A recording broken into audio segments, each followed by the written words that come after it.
And they do improve. 4.45. Yeah, by over half a second they managed to improve. And there we hear the gong. That is the end of the manual acceleration event. But don't turn off your screens, don't leave your seats, because we are about to go directly into the historic acceleration. And there you'll get to see some combustion cars even from years gone by. A lot of electric competitors as well. So plenty of entertainment yet to come. Don't go anywhere. And the Zurich car actually, like 10 meters before the end, maybe 20, lost power. Still they managed to improve despite that. So there was definitely a bit more in that. And they will be making their way. And as you mentioned, this is the end of the regular acceleration. Now we have some time to enjoy the old cars a bit. We also have some combustions in here who tend to do some spectacular accelerations with a lot of wheel spin. Not the fastest, but definitely the most fun. And what I'm also looking forward, this is the car from Zurich, who of course one of the world's Guinness World Record holders. They did a 0 to 100 in about 1.5 seconds. Of course, then they broke it again with another car, even going below 1 second. But Grimsel, the 2014 car, that's one that broke the record multiple times. Will they be able to break it again here?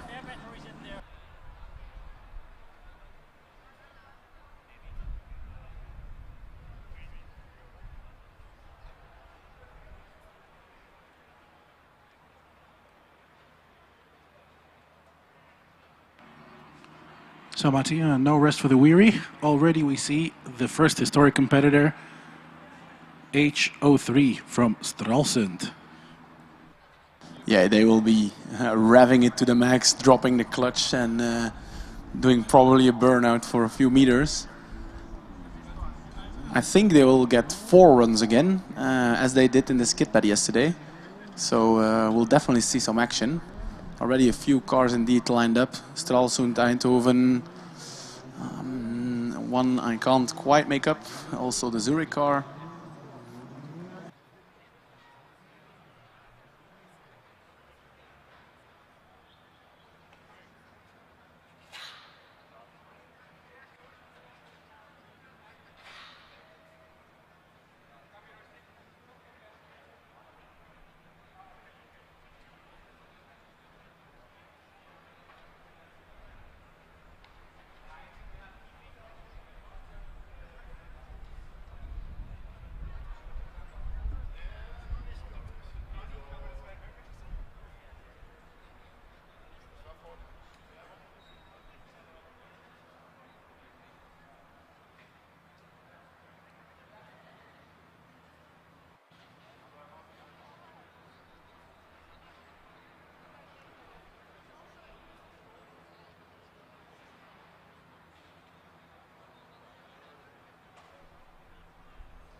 Okay, looks like I hear some combustion noises, so that indicates to me that we are going to start the historic acceleration. The first car is the car from Stralsund, H3. It's a car from 2003, and it's driven by Lenny. I checked. I also asked to them like how do they prepare for this event, and they actually said that they tried a few different settings on their car, but every time that they changed something, the car broke. So they said the car has one setup, it's happy with that setup, and you should never change it.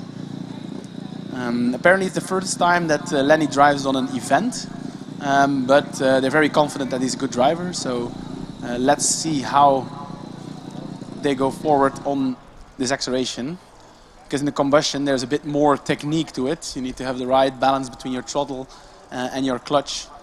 You can also just drop it, of course, but some of the better drivers manage to get a little bit more out of it.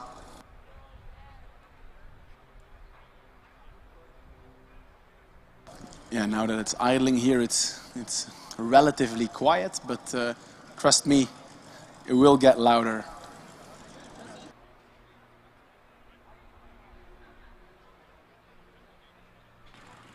And I'm just pulling up the acceleration times that we had just now from this year's competition, because there are some cars I see, like you mentioned, Eindhoven, AMZ, that also have entries competing this year. So it'll be interesting to compare how the historic entries do against the modern generation. Yeah, I do have a feeling that the modern cars were extremely fast this year. It's quite a close field as well. So I think it's going to be tricky for these historic cars to match their modern counterweights. In skid pad though, we saw some really quick times. I'm not sure if any of the teams were beaten by their historic friends.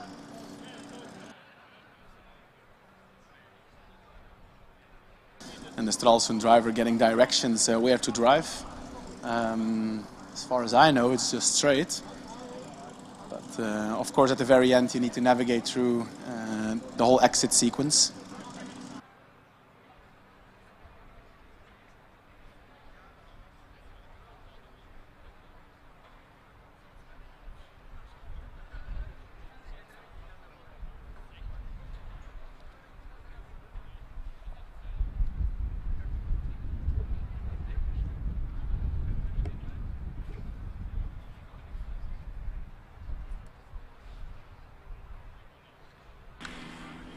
So Stralsund, our first historic acceleration competitor. Also, I believe the oldest car present at this year's competition. It's a car from 2003. Let's see how well they can do.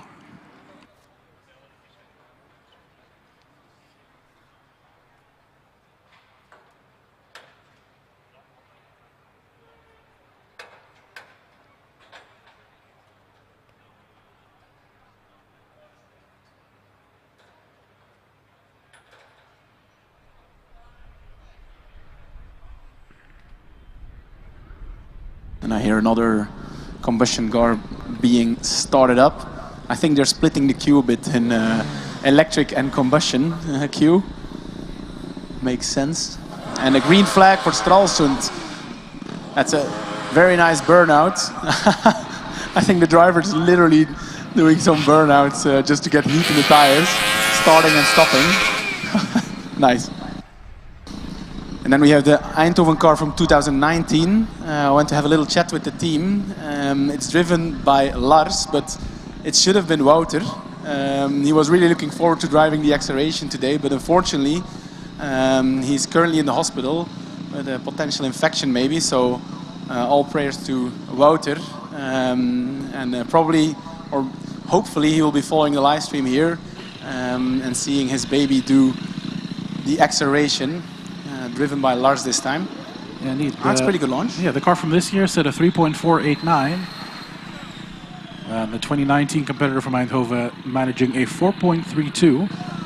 Yeah, I asked what their goal was, and they said below 10 seconds, so that's already achieved.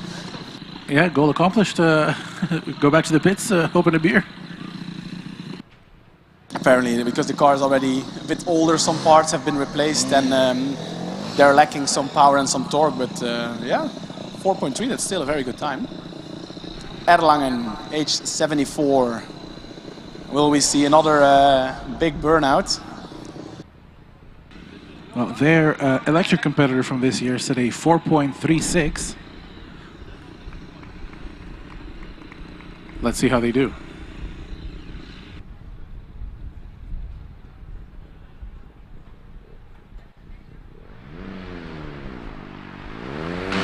Very good launch. 4.75. Yeah. Indeed. Really good launch. No wheel spin. And just to give you the viewers an idea, as a combustion car, very rarely do we see accelerations below 4 seconds. So anything close to that is an extremely good performance. Okay, I hope that the Stralsund car will now actually do an acceleration. They started off doing a few burnouts along the way. Let's see if they now really push it. Unfortunately, I hear something. No. Bad rumors. I thought maybe one of the cars might got stranded, but that's not the case.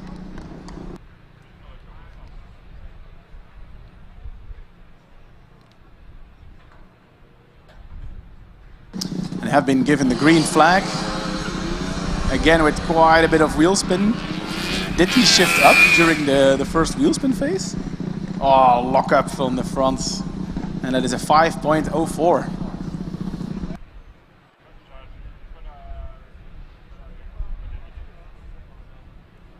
And I have the Eindhoven car here right in front of me, ready for the second run. I'm wondering if they will improve, because already their first run looked pretty clean.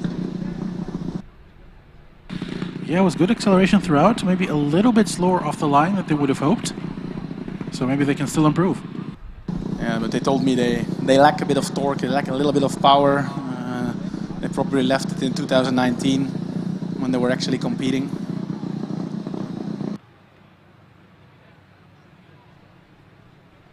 Off they go.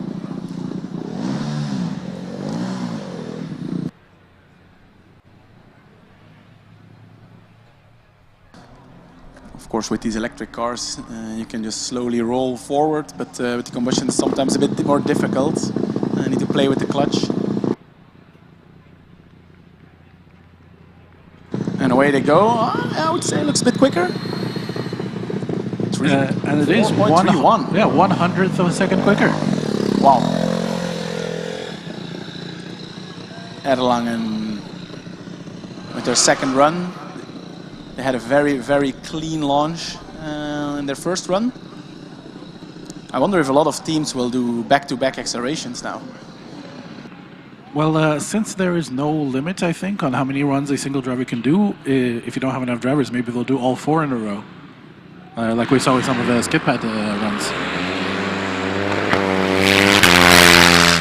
The launch looked a little bit slower to me.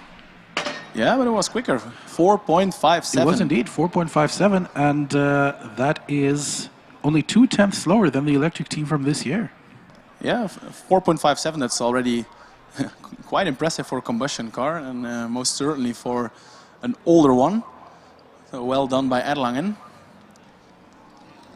And now we have H33 Grimsel, 2014 car. They of course got a few world records, as I mentioned earlier. So high expectations. They managed to do 0 to 100 in 1.5 seconds. Will they be able to replicate it now?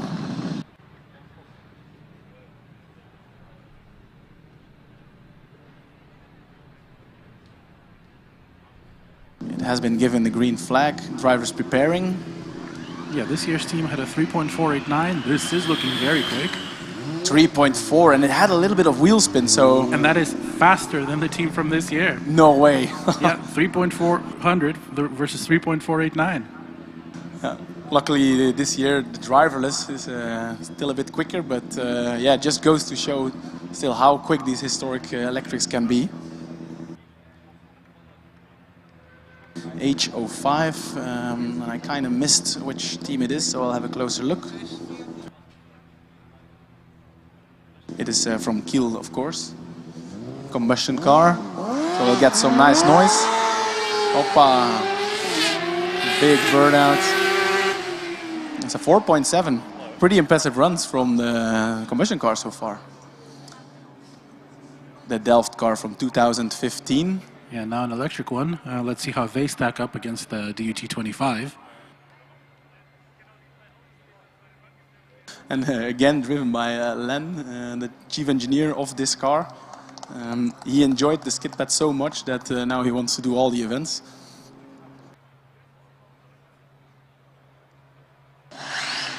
That's a lot of wheel spin from more or less all the wheels. And I think because the wheels were spinning so much, some of the motor controllers said it was enough. Hopefully they can make it back on their own power. If they can restart it. If one person knows how to restart, it is the person in the car.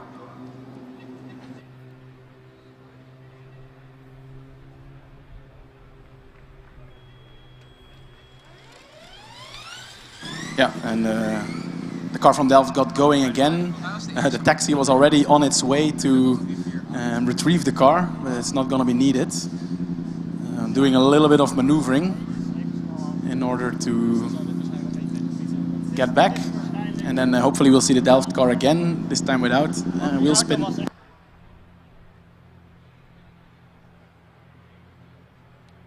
And then here we have Grimsel again, ready for their second run. So their first one was already extremely impressive, a 3.40.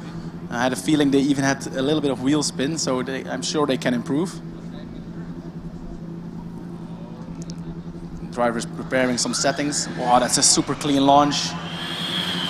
That's and that is even faster, 3.303. Is that the quickest so far from the manual? From the manual, yes. So the Grimsel is still beating the current competition.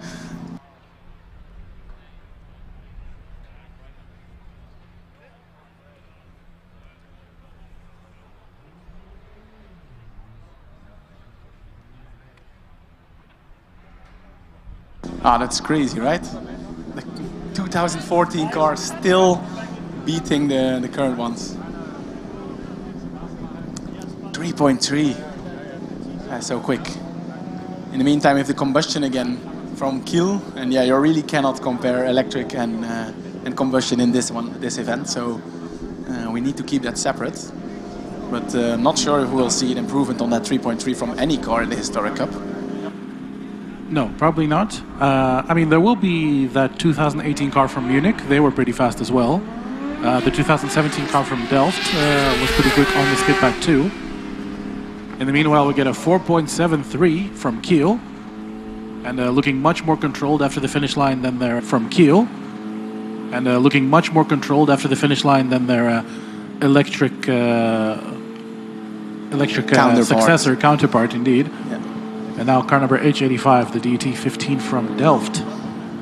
Okay, let's see what approach Len will do right now. If he will go full throttle again. Did he change some settings? Was it maybe all part of the plan to do a little burnout? I don't know. Let's have a look. Yeah, more cautious start. Still a bit of wheel spin after a few meters, but definitely a lot better. And it's a 4.19.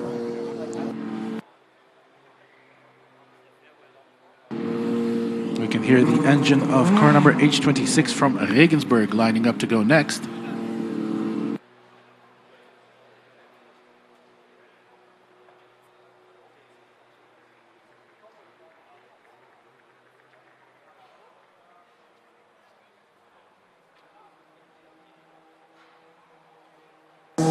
Oh, beautiful car from Regensburg with a huge rear wing. I'm not sure from what year it is, but definitely 2014 or earlier. We might see the best combustion time so far. I have high hopes.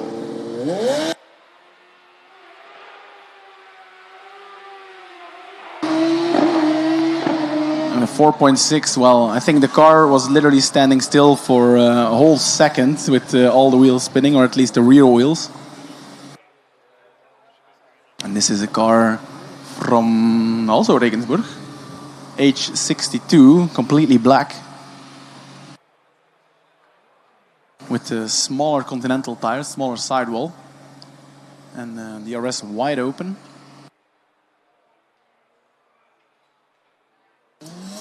Green flag, let's go. Interesting approach. I saw the driver with his left hand during the launch doing, you know, either some settings, maybe controlling the clutch a little. Made me think a bit of Lewis Hamilton during his race starts.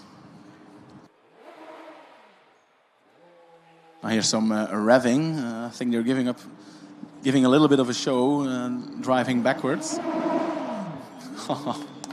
And getting applause from the team. I think it's revving a bit in neutral at some points.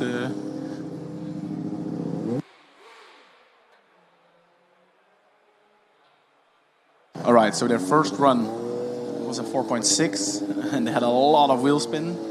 If the tires are a bit cleaner now, and maybe get a little less spin, will they get closer to the 4-second mark?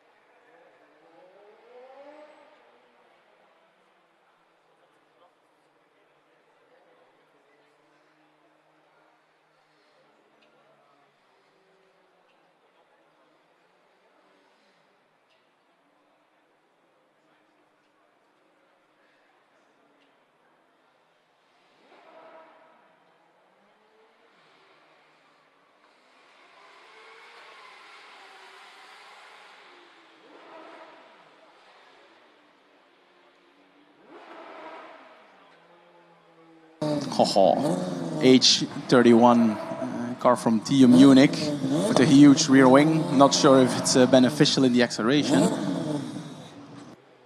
Oh, stalled it. And I think it's a Regensburg car revving a bit, giving a nice show to everyone. I hope all of you can hear it. And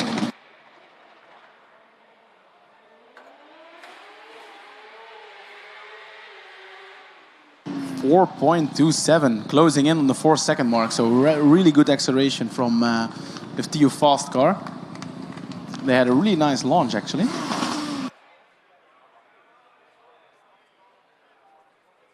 UAS Diepholz, an electric car, completely blue. I think it's rear-wheel driven. Let's see if they have any traction control or if it's all up to the driver.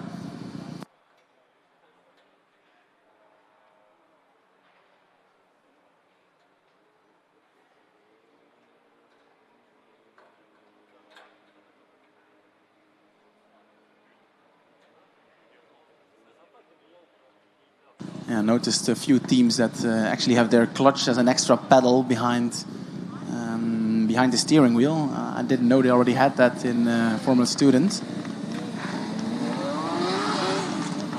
I said Diepholz was an electric car. I'm completely wrong. It was, of course, a combustion car. It did acceleration in 5.58. Erlangen, we've seen them before as one of the first cars to do an acceleration. They actually had a pretty decent time. Will they be able to improve on it?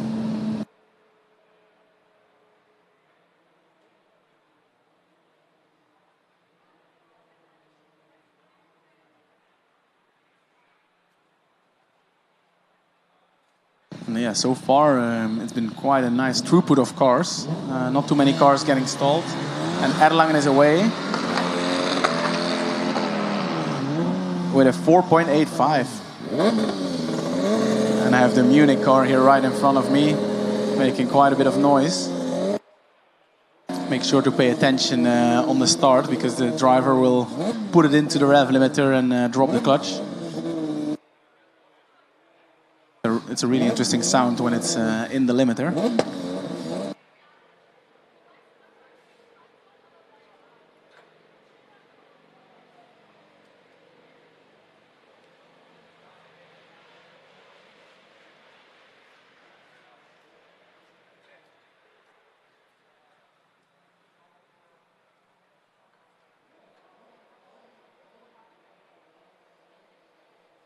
Waiting for too fast to go.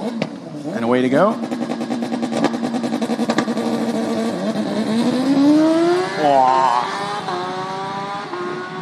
That noise. And it's a 4.1. That's extremely impressive time for a combustion car on acceleration.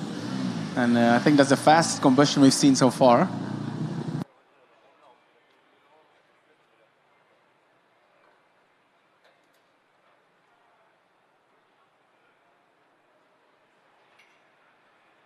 So a little change to the skid pad from yesterday.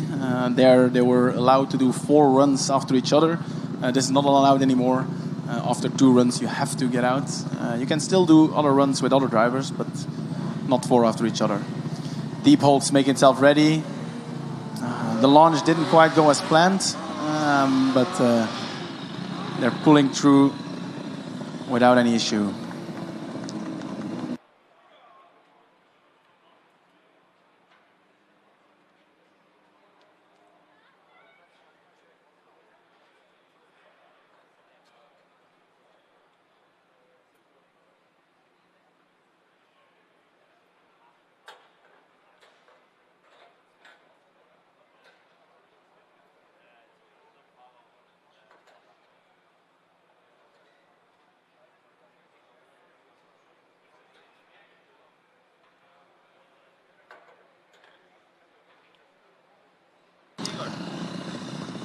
Erlangen for their 4th run.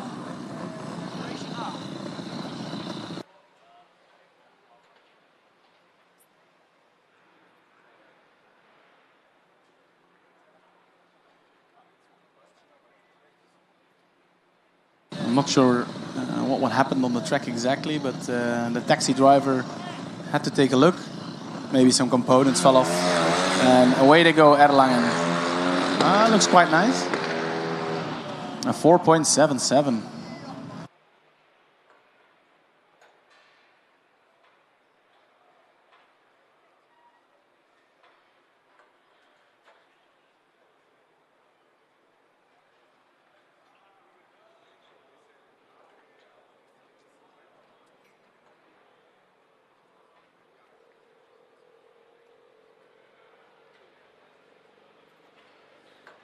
And we have I think the car from Renstal Esslingen 294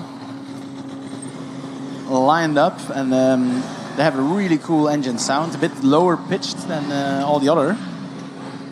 And I'm really curious if they will be able to put down or even match the TU fast time.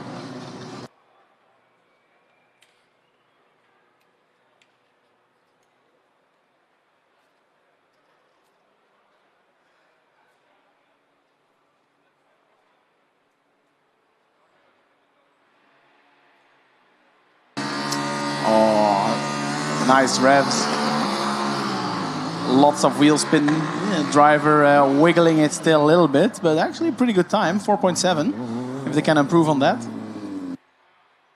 And then we have the combustion car from Sevilla making its way to the start line. It's these cars are made to drive fast, so it's actually quite tricky to get them to move a few centimeters. Maybe it might be more efficient to just roll it in neutral. That's exactly what the official is going to do.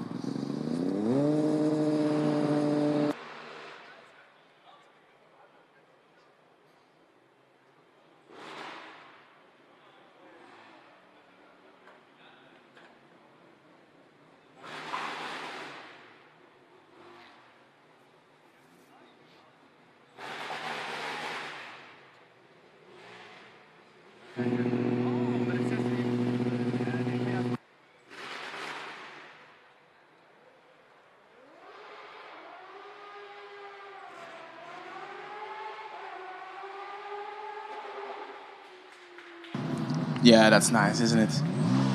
Sound Sevilla 5.1. And I had a little correction. Although the car says is sponsored by MG, they actually developed their engine themselves. The team from Esslingen. Yeah, Matti, I'm just arrived back from a short break to join you on the commentating of the classic Acceleration Cup. I just love the smell. I could smell the gasoline just walking here, and the burning rubber as well. So, oh, we are being offered here smooshies. I will definitely take one. But welcome back, Miki. I can imagine hearing the sound from a distance. It lures you, doesn't it? Yeah, it's very attractive. Anyway, I'm not sure if you have already explained this to the audience or not. But what is the trick of having a good acceleration without any fancy launch controls and electric gimmicks and so on? Yeah, that's maybe where my knowledge stops, because I'm the expert in the controls. But I think for combustion, it's all about the launch, getting that right. So we see all the teams revving up pretty high, and then it's a matter of dropping the clutch. Either you drop it, or some drivers, I think, they drop it to a certain point, let it slip for a few meters. Once the clutch and the engine is synchronized, then yeah. And we can definitely hear a couple of cars stalling as well. These cars are not always on, like the electric cars, right? So yeah, but I used to drive these cars, as you might remember, because before your era. But actually, it's quite difficult to do a good acceleration, a lot more difficult than in this electric era, because you have to time everything correctly, not just the RPM, which is your right foot, but also making sure there's no slippage of the clutch. You have to brake a little bit, otherwise you're rolling just over the line, and you already trigger it. And then, yeah, you can drop the clutch or not, but then you have a lot of wheel spin, as we already saw, and having a lot of wheel spin on this track is not really fast. So yeah, it's just challenging, and you can see the driver making a big difference here. Indeed. So what was your approach then? Would you drop it, or would you try to get a little bit of an advantage by leaving it at 80%? Yeah, well, so we used a single-cylinder engine, right? So we didn't have a huge amount of horsepower, so we could actually quite easily drop the clutch. And we did have some wheel spin, but not that much. So we could just go and drop the clutch. That was by far the easier. And then it was about, okay, do I keep full throttle, or do I take it a little bit back? And then as soon as you feel the grip, then going again full throttle. Depending on the grip level of the asphalt, you could either go full throttle all the way, just keep your eyes closed and hope for the best, or play a little bit with the throttle, but just a little bit. So you do it with your eyes closed. So that was already a bit driverless avant la lettre. Well, every driver is missing a couple of brain cells, we always say. So, yeah, in the end, it's just about keeping the car on track, right? It sounds easier than it is, but it's just keeping the steering wheel straight and go for it. They have been here before, the 2019 car. It says thank you, Elise, but as I mentioned at the beginning, I think this is a run for Wouter, who's currently, unfortunately, in the hospital. But they already did a really good first run. And will they improve? I think they more or less matched it. I don't know on top of my head, but I think it was a 4.3 before. Yeah, we have the Stralsund car. I think this is the 2003 car, right? So it's a 22-year-old car. But I can just smell the burning fuel, which is really nice. I really miss those days. Anyway, not too much about the history. You have Stralsund. A huge pipe as well. In 2003, size did still matter. Yeah, definitely. A lot of people don't know, but actually a lot of the team members from the Stralsund car were actually the OGs of the Formula Student competition here in Germany. So actually they were the founding fathers, a lot of them. I know Peter Jakowski, Ulf Steinfurt, a lot of the OGs are from this team, probably have driven this car.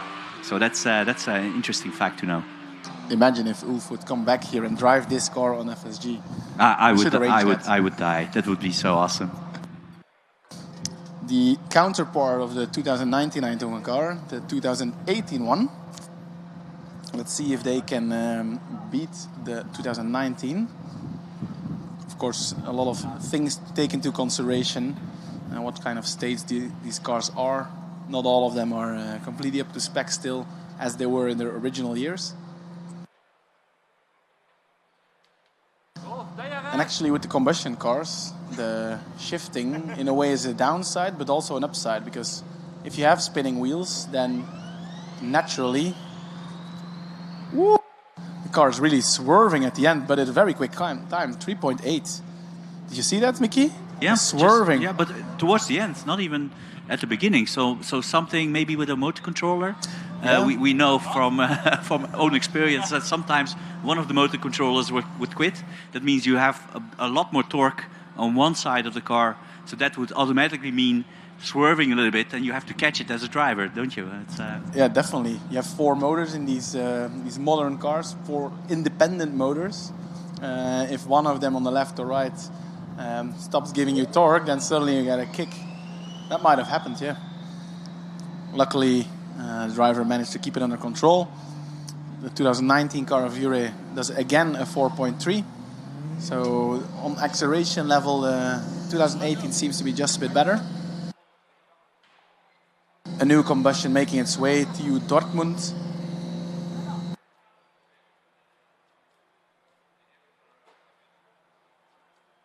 Really smooth sounding combustion car, like really steady.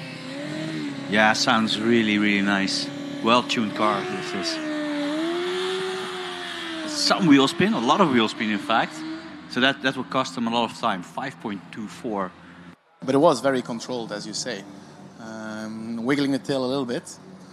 The Stralsund car, actually, they were the first car here. And you know what they did, Mickey? They just did a burnout, stopped, did a burnout, stopped, did a burnout to heat up the tires. Wow, that's cheat code activated, isn't it? Getting heat into those tires and then go for the second run. Exactly. And I think in the classic or the historic cup, that's all there is no rule against that, right? At least on the dynamic side, on the slow lane back towards the pits, it's absolutely not allowed to do a burnout or something like that. Let's see what their time is now. 4.9. Yeah, in those days, big lock of the brakes. A bit of enthusiastic braking from the Stralsund driver. Wow, really cool. Yeah, we've seen some other cars, definitely from Regensburg, when they came back, they would rev a little in neutral or with their clutch in. It's a bit of a celebratory, or difficult word, part for their team. This might be one of the last times, obviously, that they can compete with one of these cars. I mean, I'm not sure when there's going to be another classic or historic cup. Here we go, 3.86, also pretty quick. Yeah, and of course, today we will see the electric cars beat the combustion car easily. But that's not the whole point. The whole point is that all these teams can show off their previous cars and yeah, show the public that they are still driving and it's still fun and they're making noise and their smell, which is great. Yeah, indeed, it's a completely different class, combustion versus electric. Dortmund, meanwhile, missing a shift there. But a 5.4, I think that's a slight improvement from them. It's a bit less wheel spin on the launch. So the driver managed to improve a little bit. And this is the Kiel car, I think, H05. We have seen them before, like 20 minutes ago. And they also managed to give a really nice show.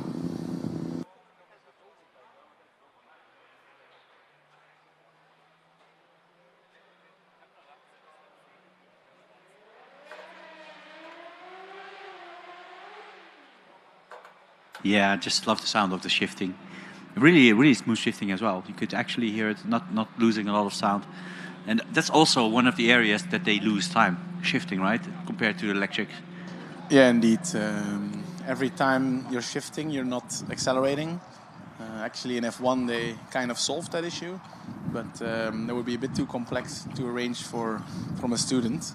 And I think this car kept its lies for the Crazy 20. Still running with its decoration, that's nice to see. It's a car from Siegen, I think. Yep. H53. Oh, big burnout.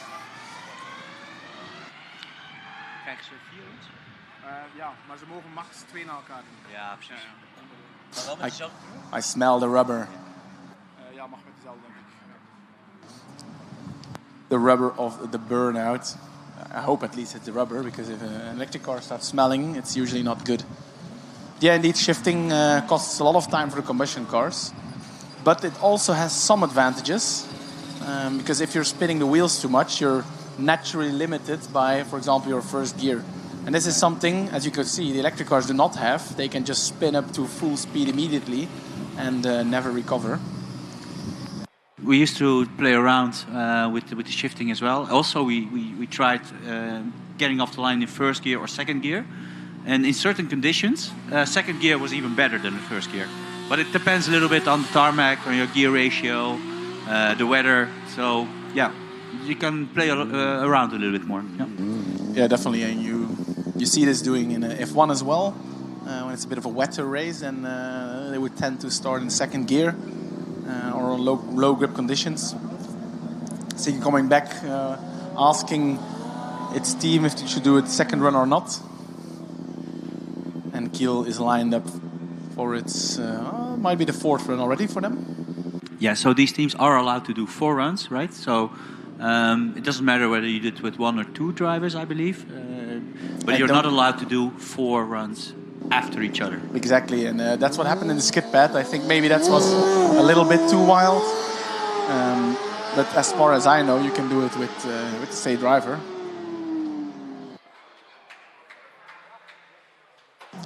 Nice run from Kiel. I could not see the time from here, but it looked pretty cool, that's for sure. Car from Siegen again, they just did a huge burnout. We could smell the tires even. I wonder if the driver will now take it a bit more cautiously or just do the same thing. I'm betting no. It's just probably too cool to have the spinning tires all the way and just, well, drop the clutch mode, just full throttle, full send. No, actually I was wrong. Actually some kind of launch mode. Oh, really good. 4.75. Hoppa, Regensburg back for another run. It looks really cool. The car is like super black, and then their sponsors are all not in white, but in like a bit of a grayish tint.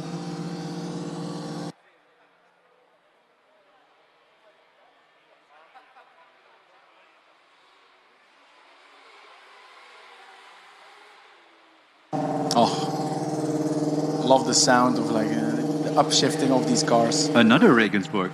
We just had a Regensburg, and that's another Regensburg. Yeah, they did the combo as well half an hour before, where they would do their acceleration runs together. Those are also the ones that do the celebratory revving. So will we hear that again? I'm not sure. Yeah, and let's not forget they have a sort of healthy rivalry between teams, right? I know the Delft teams have between the 15 and the 17. Of course, some rivalry. 4.59 for the Regensburg car. Pretty decent for an old car. Definitely, also for combustion. And I see the Munich car also made its way back to the queue. They actually had the fastest combustion time so far with a 4.17, if I recall correctly. And it was extremely impressive to see. And Mickey, you'll definitely like when the Munich car is in the rev limiter. Oh yeah, definitely. That should be really cool. One of the first cars with the huge wings on it. I remember the one time they won FS Germany. They had a complete and full wing, and they were just so fast. They were 2-3 seconds faster than anyone else. Yeah, that was really impressive to see.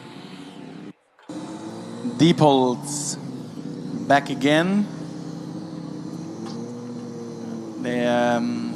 They really are experimenting with their launches, at least that's what I've taken away from it so far.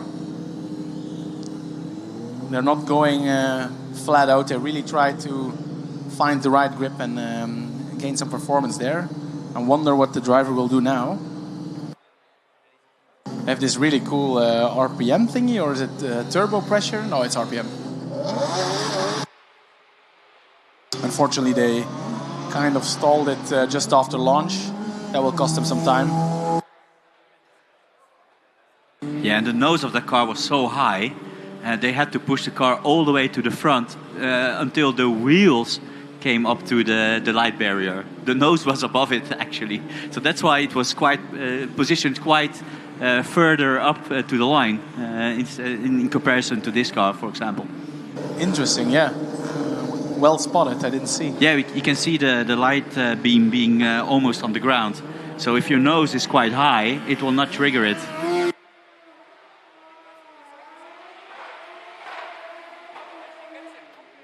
All right, the Munich car is here again. So, by the way, that was a 4.4 by Regensburg. So really good acceleration run by them.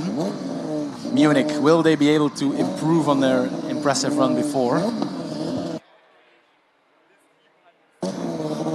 And make sure to listen to this, Mickey. It's gonna be nice, trust me. I'm listening.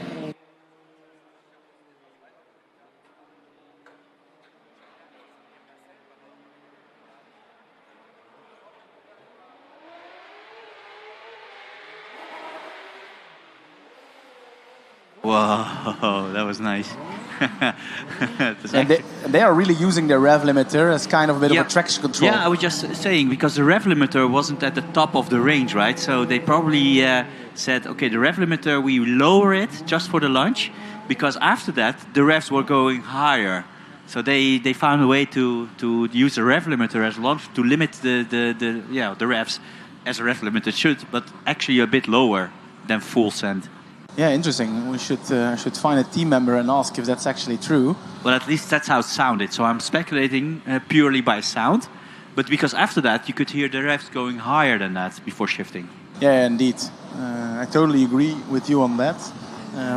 Maybe it's accidental that they had this setting enabled, but given that they have such a good time, 4.18 was it, 4.17, they definitely seem to know what they're doing.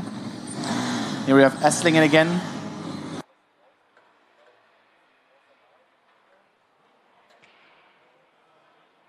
Yes, some backfires. We've been missing those as well.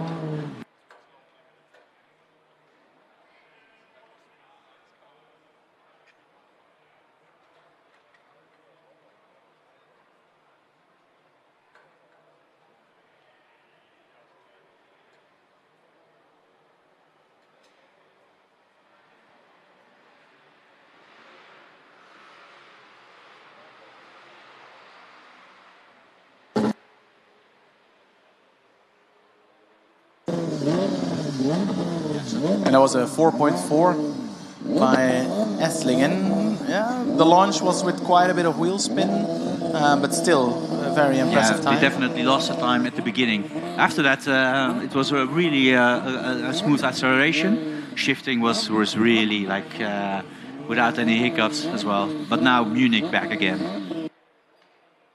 And let's pay attention on the revs in the different gears.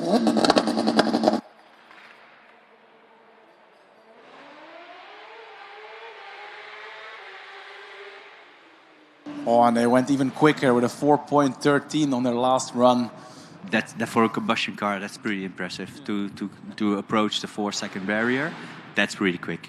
And let's not forget, these cars are maybe 200 kilograms as well, so they're pretty heavy with the 4-cylinder engines.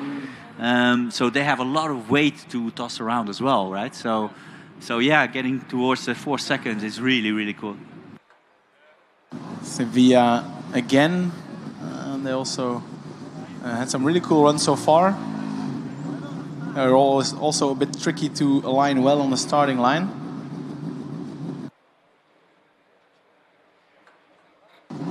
And then after that we'll have Esslingen again, hopefully followed by either a rerun from Sevilla or the Dresden car. And I think the Dresden car, the 2018 one, was really good at acceleration back then. So curious to see if they can recreate that performance.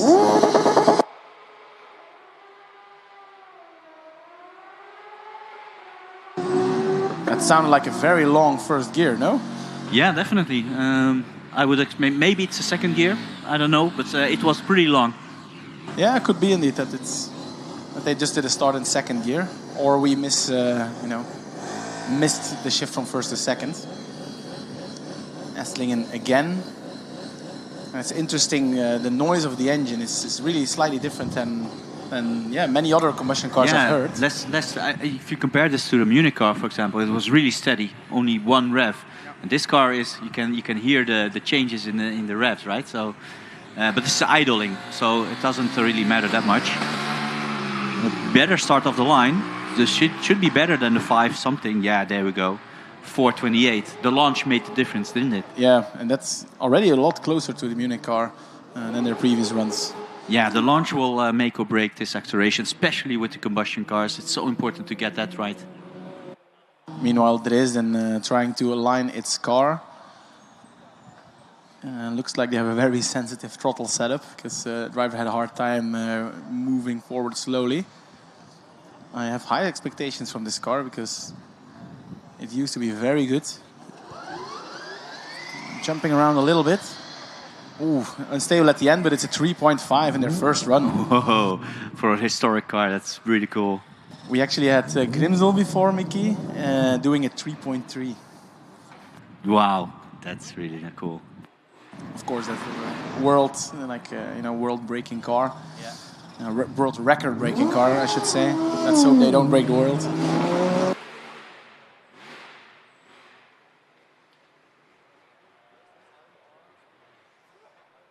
Yeah, but with some electric cars, we've seen that they stall at the end of the acceleration for some reason.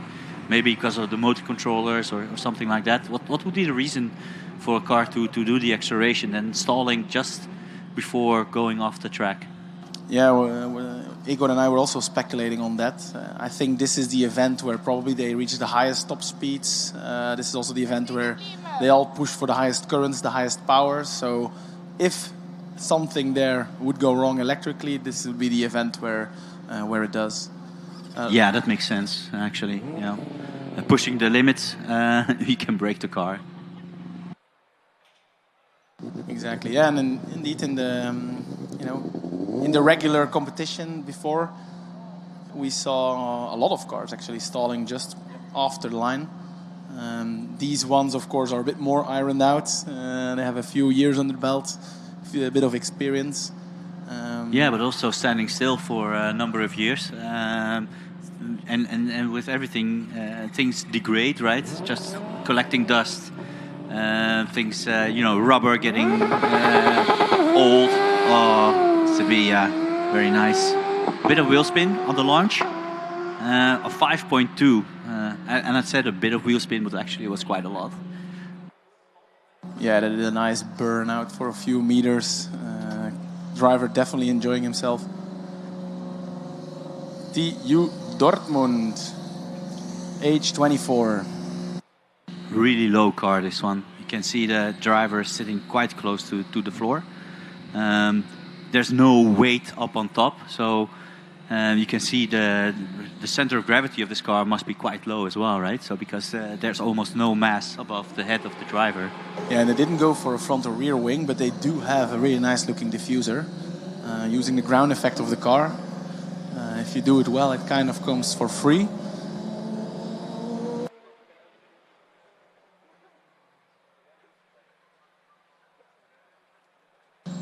Ooh, and then we have some cool cars lined up. The 2018 Eindhoven ready for their third and fourth run. And also the electric TU Fast, I think, from 2018. So yeah, we should have some proper battles going on here soon. So that's two cars from the 2018 time zone. So there were actually competitors in the day. Do they still have this competition in them?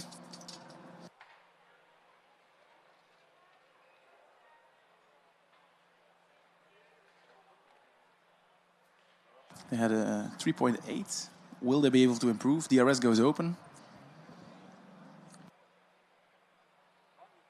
Silence hits again as all the combustion cars are either a bit further away or have done their accelerations. Ooh, a lot of wheel spin. And then it looks like all the engines or some, okay, it got going again, but yeah, clearly this run won't be the best one. It's 11.99, but I think it was mostly the engine set 9.9.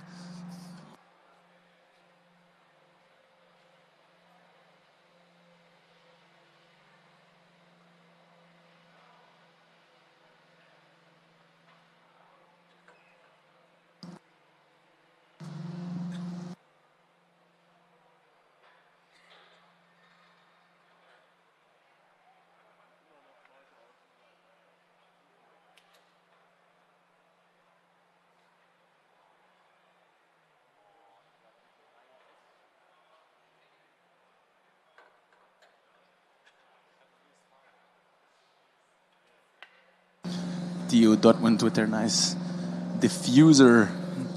Again, making its way to the starting line. When idling is not that of a noisy car, that's nice. Allows me to talk a bit while being close to the car. Had quite a bit of wheel spin. How will the driver now handle the acceleration? Finding the right revs. Launching it.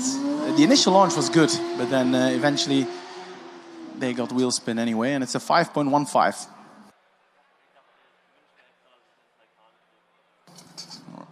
All right. Eindhoven car going again. I think this is their last run. I see some communication between the driver and the team members, potentially changing a few settings.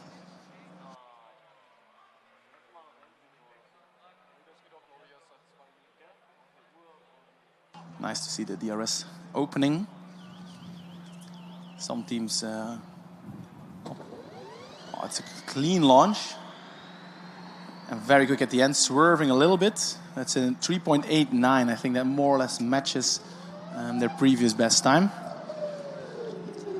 And now we have TU fast, ready for their acceleration. Very interesting. They have like front wheel covers on. I'm not sure if that's default.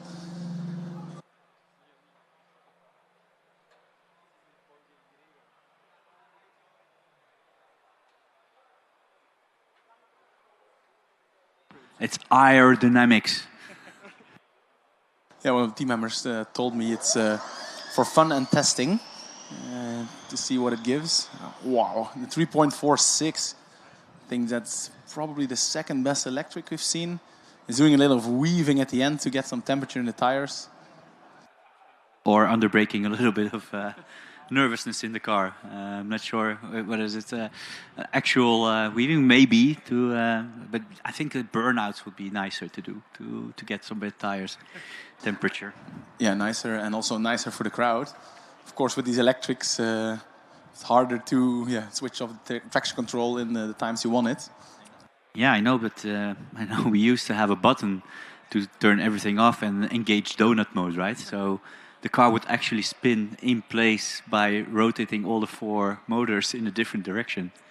Yeah, it is possible, but it's not allowed in competition. It's one of the rules that you cannot propel any of the wheels backwards. Too bad, too bad. Yeah, it would have been useful in the Crazy 20, I think. We saw a few cars doing like really nice donuts. Maybe we could have used this mode. Yeah, definitely. I think that's also the Siegen car that actually did the donuts yesterday in the Crazy 20. Nobody repeated it, which I fully expected that some drivers would do, but they didn't. Me too, I thought. The party started, the donut party. We're making ourselves ready for the TU Fast 2018 with their second run. They already had a really good first run. Let's see if they can improve. In my opinion, it's a really good launch. It's a 3.39. That's only 0.09 slower than the Grimsel car. So that looks really good. 1/100th of a second faster than their own previous time, because that was a 3.40. So very consistent second run with the first one. Yeah, so we can see that doing the second run after your first run gives you 0.01 second. And this is a trend we've also seen earlier today, where the second run didn't really add too much time. No, the biggest differences we saw is if the car would pull off and make some setup changes or whatever changes. That would give a bigger difference than some little heat in the tires and doing both of the runs after each other. Sometimes the only thing is sometimes the second run would be slower than the first one, because then the setup change didn't work or just didn't deliver. So at the moment we don't have cars in the queue. We have some cars standing by just at the end of the track, but they're probably just changing drivers or something like that.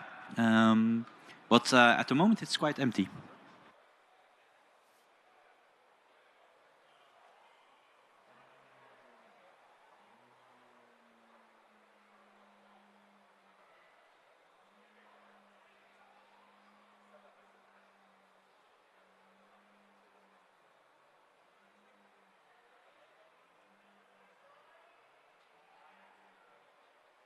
Yeah, and one of the other features that the electric cars don't have is warming up the engine. You can hear one of the combustion cars actually just warming up the engine because, as we all know, there's oil, and oil needs to be fluent, needs to be hot to reach optimum efficiency. So that means that the combustion cars have to warm up the engine, and that's something we haven't seen in a while at Formula Student Germany. So that's also an added feature for the combustion cars.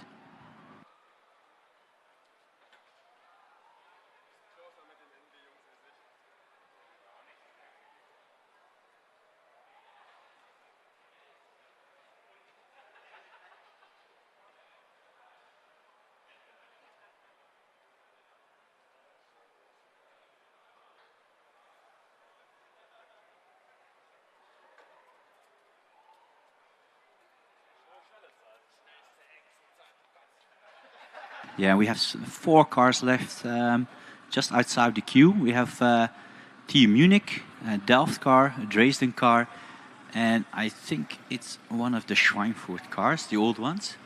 Let me take a look. In the meantime, we are being joined by another one of the Munich cars as well. So we have quite some a nice collection of historic cars here as well. Yeah, there we go. We have 2, 4, 5, 6 cars in the queue. They're just, well, not in the queue actually, just before the queue. We have roughly 55 minutes left in this event.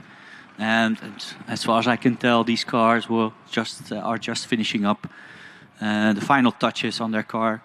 And then they will probably be queuing for their second or, well, third or fourth run maybe, or even second run. We will see. But in the meantime, well, not a lot of action out on track.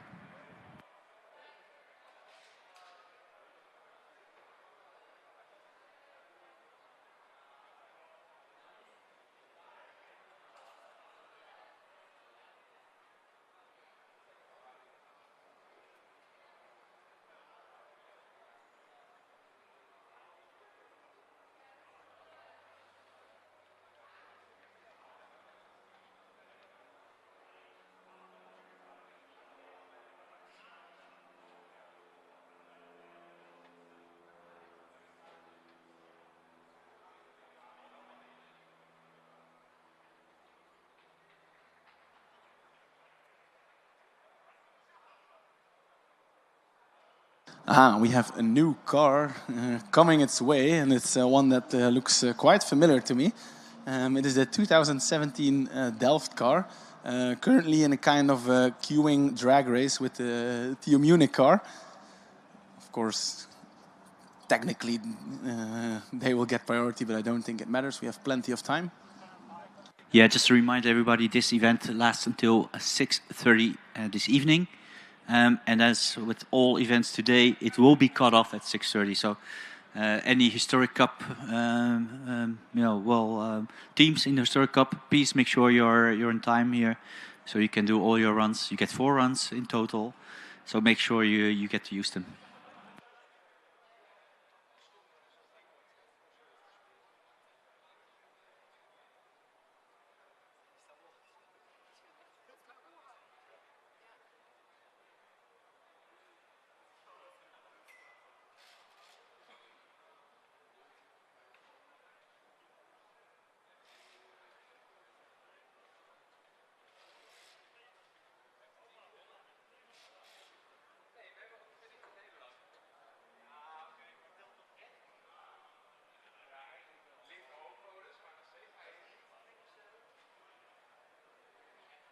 So actually, one of the drivers in the Delft car now, from 17, is actually one of our commentary members. It's Jonas, Mr. Holterman, and he's going to do the acceleration. And we might be able to get a live commentary from inside the cockpit. I'm not sure how well it will work because we have to improvise a little bit. Because the microphone is just a bit too big to put inside the helmet. But especially for the third or fourth run, we will try to have some live commentary from one of our commentary team members inside the car, which should be pretty cool. Yeah, I really wonder if we will be able to hear it, but I mean, let's give it a go, and then. Exactly, it's a fun event, right? So we will try a little bit of noise. Yeah, exactly. It's electric car, so it won't be not that much noise. Maybe we'll just hear the breath of the driver and nothing more. But yeah, we will try to do that, and if it doesn't work, it doesn't work. But we'll give it a go.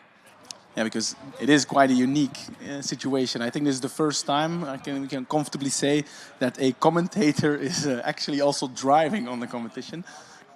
Yeah, in the same function, actually. So yeah, we all did drive a car back in the day at some point in time. But after that, when we picked up the microphone, we dropped the steering wheel, right? So.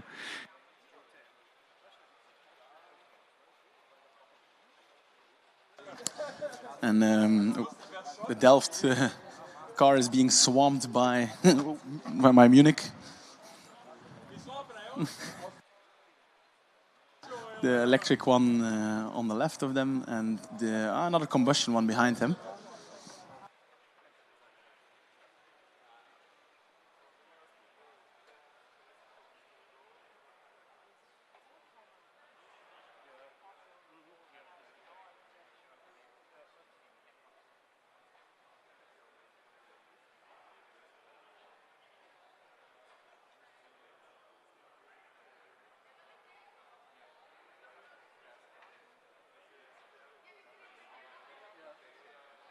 Yes, this should be actually quite interesting. A little bit of a showdown between the Munich car and the Delft car. Actually, two Munich cars. So I think the Delft is in a Munich sandwich. Not sure whether there's a name for that. Yeah, and they are suffering from it a bit because they were doing all the settings on the dashboard. Yeah. And all the Munich people were very eager to join in. Even mocking some of the settings, saying max efficiency. Yeah. Munich, Brötchen Munich, München.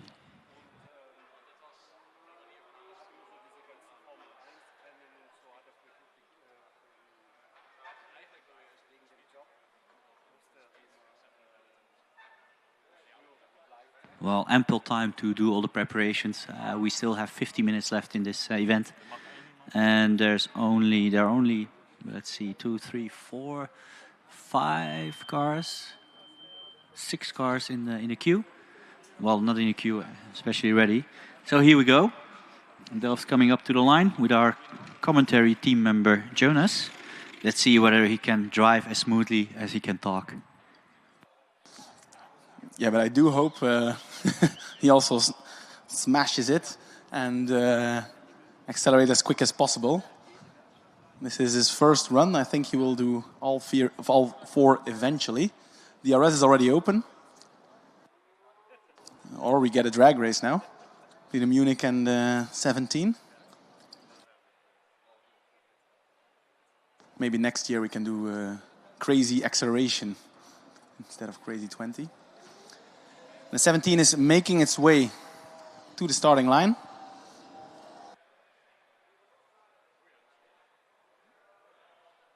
These small Apollo tires, it looks like the car is so low on the ground.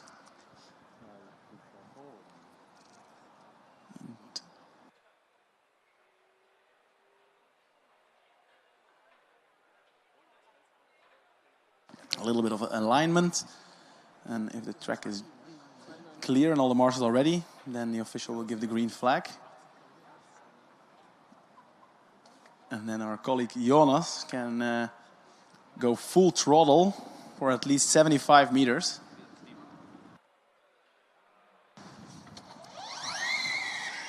Tentative launch. The car stopped for a second, a little bit of spin, but it did look quite okay. I do not see a time here appearing, so we'll have to check on our phone. Too fast for the stopwatch. Meanwhile, Too Fast lined up after them.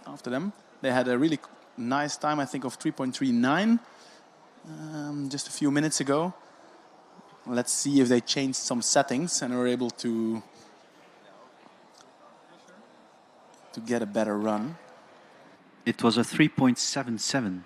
If I can, I see it correctly. I think given the amount of wheel spin, it was pretty good.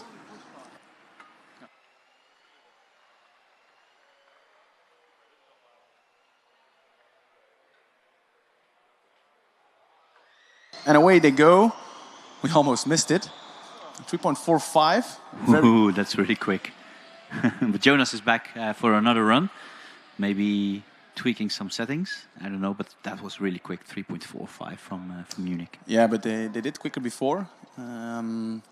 So the settings they changed didn't quite result in the time gain they were looking for. Still, probably second quickest of the day here. Or at least in this classic event. Slightly better launch, but still in the second phase. Quite a bit of wheel spin. And then swerving left and right.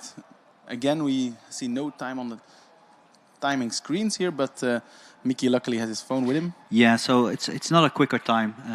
And because of the swerving, as we saw, launch wasn't that clean as well. So it's a 3.89, still below the 4-second mark, but still a little bit off the pace from the Munich car.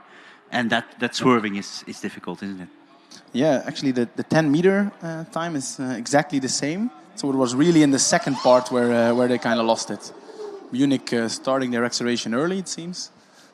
Yeah, a little bit too early maybe, but not too fast.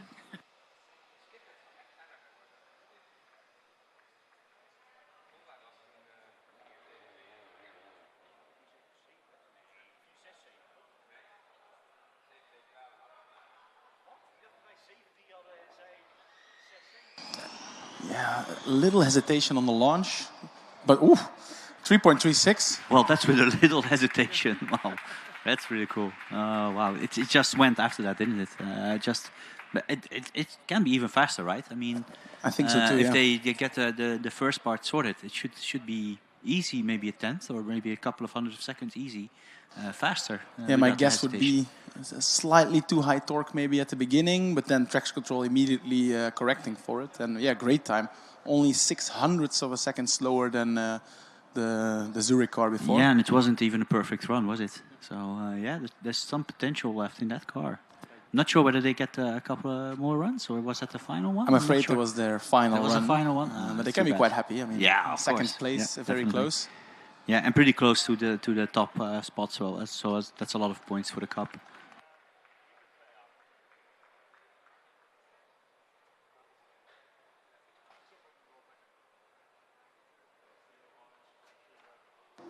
And then we have Dresden for another run, and the white and green one. Is that Schweinfurt? Definitely. Those are one of the historic colors that you recognize, right? Because they've been driving that color scheme for a lot of years. So they stand out. Just looking at the shape of the car and the color scheme, you already know that's Schweinfurt.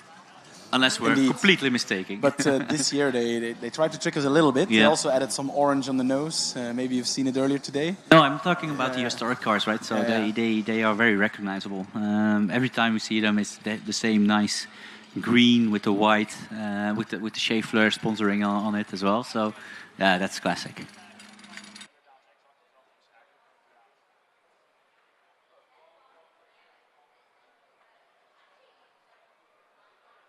And I actually think it's their first appearance here on the acceleration. Oh, what a nice sound. Kind of in the rev limiter in first gear. No shifting at the end though. That was a rev limiter for sure. So yeah, it was a 5.2. I think they can definitely go sub 5 if they get their shifting sorted. And indeed, this was their first run. Actually had a pretty decent launch.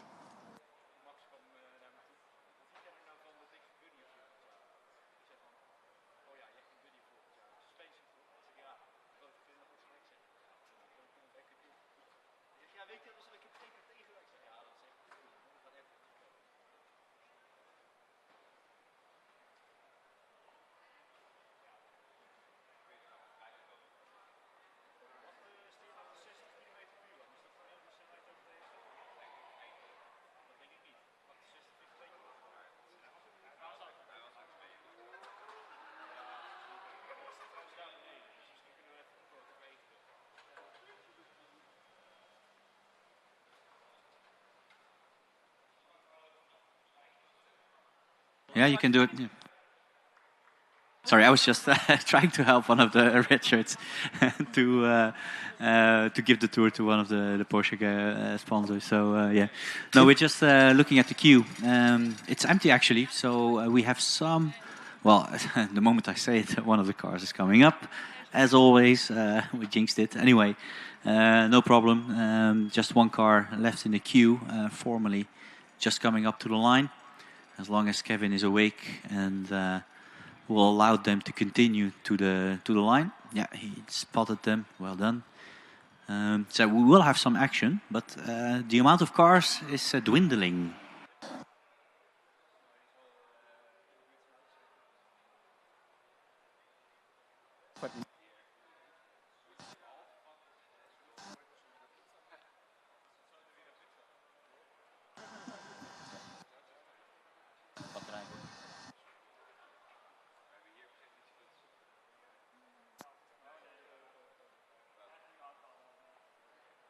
There we go. Decent launch. Very good, very good. I'm just looking at the car. 3.89. That's very good. Actually, the launch was better than anticipated, and also afterwards the acceleration was pretty good. Not as good as some of the earlier cars we've seen, but it wasn't the launch anyway. So it was the part after. But I think 20 or 10 meters before the end, something shut down, and you can also see now that it's parked there. This actually happened on their previous run as well. So they had a really decent one, but then luckily the car got going again, so we will be able to see it again. Yeah, exactly. So let's say the car collector was not needed at the moment.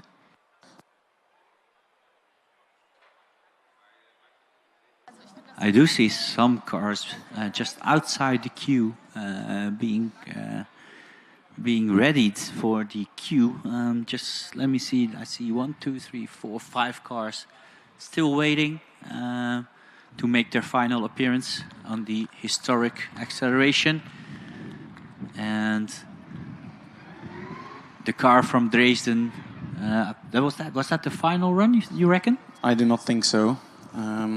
Might have been their second or third run. I'll have a quick look. This was actually their second run.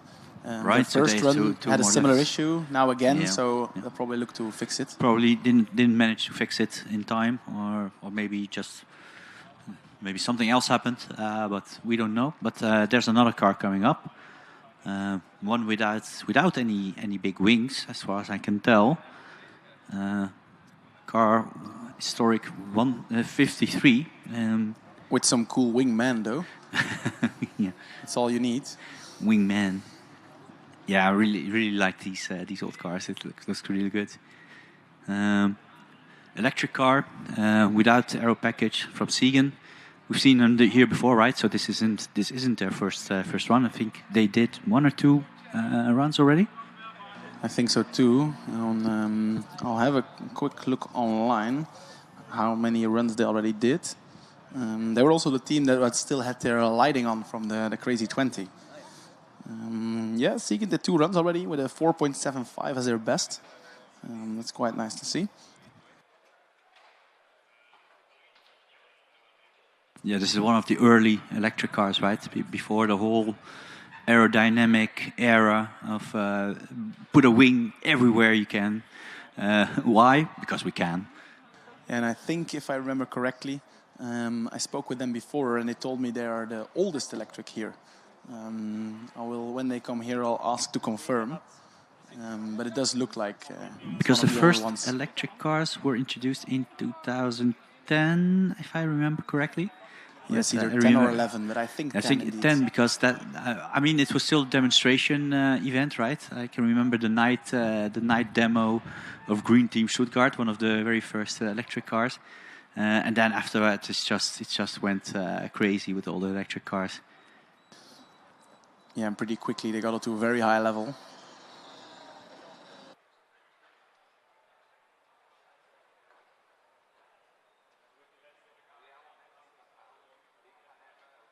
This time they shut off their rear lights. So they had it on in the previous run. It's every bit of power you need for this acceleration, right? So shut off those LEDs and make use of the battery power.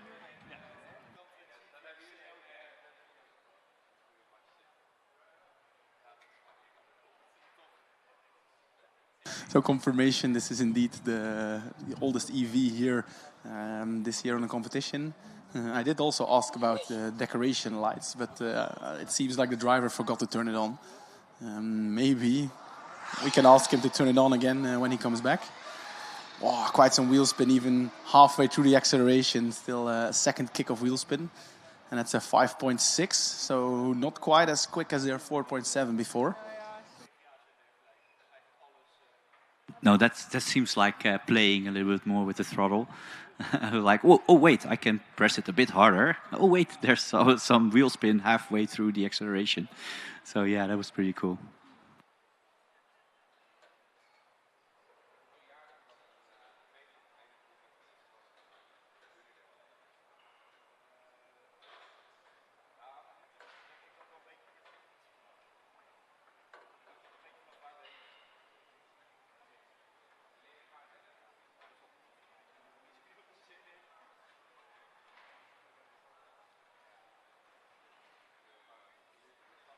And we have another Zurich car in the lineup. Not on the first run. Not sure what they did earlier. So this was the record-breaking car, right? So that should be quite interesting. That was a 3.30. Why? Indeed, 3.30 already on their second run. Extremely impressive. I think they started out with a 3.4-ish. But then improved drastically. Would be really curious if they manage to find some settings to improve their run again. I think it was already extremely impressive. Maybe they also did a driver swap just for fun. Yeah, I can see the back wing also being horizontal as much as they can. They can't do that for the front wings as far as I can see. So. Some teams used to have it. I think some combustion teams at some point had it. Well, at least they didn't take it off to cheat or anything. So that's quite sporty of them to leave it on. I think the world record was done without any wing, wasn't it? I think in this case, they might have had the front wing. And they're not without the rear wing, but with the front wing. Because actually the front wing does help a bit. And it doesn't add too much drag because you have your wheels. Oh, yeah. It protects the wheels from creating the drag, right? Yeah. So it actually also redirects the airflow over the wheels. Yeah. So that's actually reduces drag overall. But definitely without a rear wing. Yeah. That's a huge one. All right, Siegen is ready for their final run, fourth and final run. Their best so far was a 4.75. Will they be able to match that again or even better it? It's a slowish getaway, but other than that, it's very clean. Wow, a bit of wheel spin near the end, and it's a 5.03. And we have Grinzel, the Zurich car, moving its way ever so gently to the starting line. The previous driver had a whole procedure to kind of launch the car. At some point they will be given the green flag, and at that point it's up to the driver to choose when he or she gets going, of course within reasonable time limits. Having given the green flag, they do a few adjustments on the wheel. And off they go. Wow, impressive. It's a 3.38. That is 0.08 slower than their best. But of course, this is the third run, so the first of hopefully a set of two.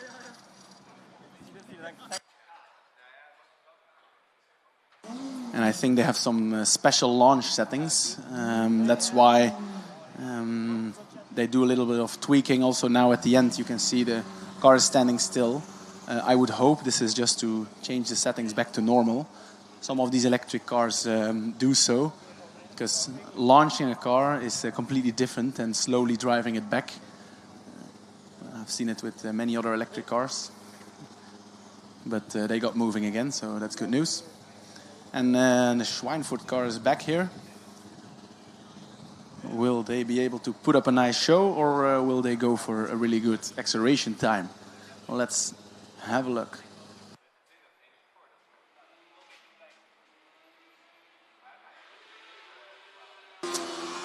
that was interesting. Initially got away with a lot of wheel spin, but then at some point seems like the car lost drive or something. Not sure what happened there. Eventually they made it through the entire acceleration.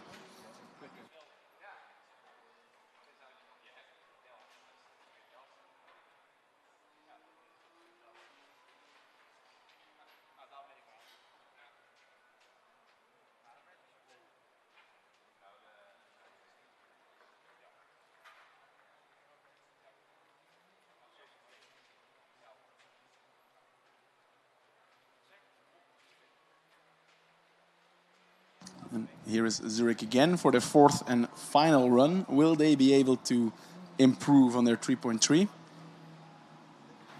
It's interesting to see that the one of the historic cars is actually faster than the most modern ones, right? That's really cool. That's crazy to think about. Luckily, one of the driverless cars, Zurich as well, actually had a better time, but yeah, extremely impressive. A car from 2014, which is still competitive 11 years later.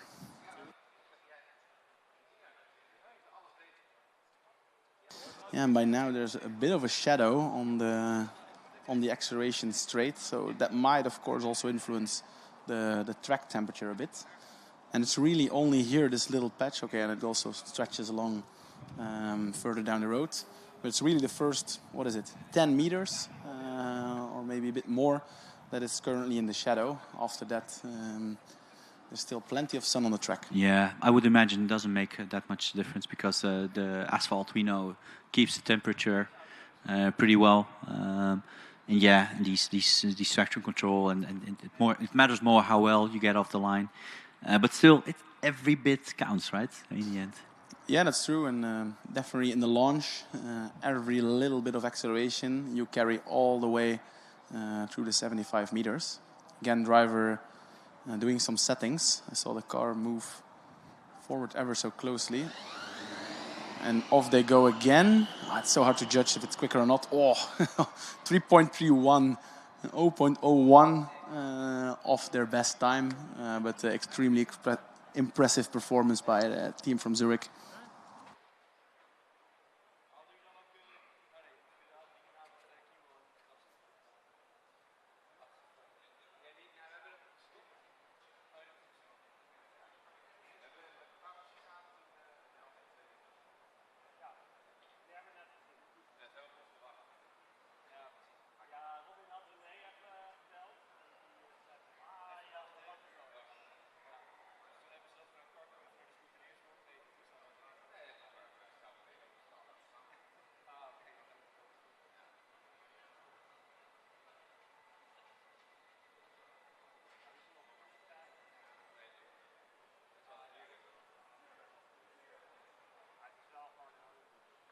Yeah, we have just one more car in the queue at the moment from Schweinfurt, H97. And yeah, and a couple of more cars just getting ready. I think maybe one of the Dresden cars and also the Munich car. And we know that also the Delft car is going to go again. We'll just have to be a little bit patient because we're missing a little bit of an action. It's just past 6.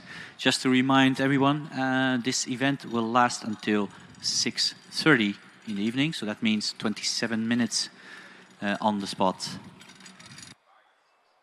Yeah, and indeed, as you mentioned, I know that both Delft cars will come back in the coming half hour. Dresden still has 2 runs to go. Also, some of the Munich cars, potentially, they are here with 3 historic cars, so we'll see them plenty of times. But now we have Schweinfurt at the line. They had some issues getting the car nicely off the line, stalling after a meter. Let's see if this one is better. Yeah, it is still the same effect a little bit, but this time the driver kept on going. It's a 5.5. I'll have to check on my phone to see if that's an improvement or not.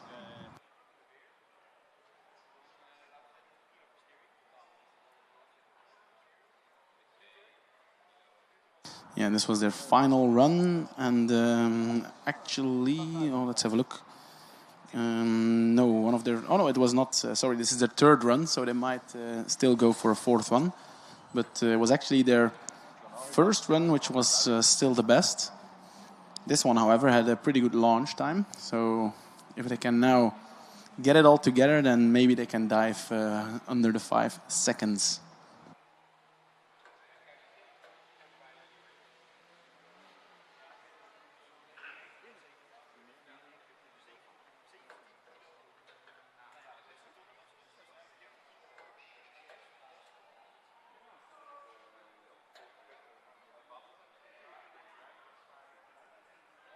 Yeah, I just love the manual clutch. You can see the driver having a manual hand clutch. Well, that's a double, I think. Manual hand clutch. There you go. Anyway, you can see if the driver is experienced and know how to handle it, then it's easy to use a manual clutch. We all are used to a clutch, or most of us are used to a clutch with our feet. But doing that the first time with by hand, it's quite an experience, I can tell you from experience. 4.93, so below the 5 seconds, Matti. Yeah, we called it. Driver took all his learnings from the previous runs, managed to stick it together with a very impressive 4.9. And we have the TU Munich H17, another combustion car from Munich, lined up. I'll have a quick look if they have been here already. No, this is their first run. Oh, sounds so nice.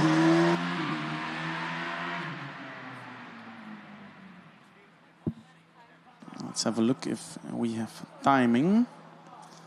This was a... Right at this moment, my internet stopped working. A 4.77. That's a really good time for a combustion car. Can they get it below the 4.5?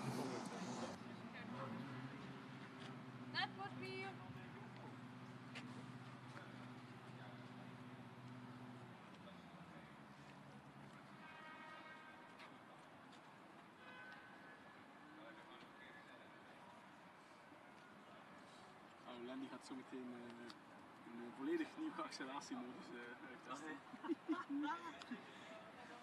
Dit is de full sense mode. Ja. Oké, misschien gaat hij zo de muur in. Ja, dat ook al.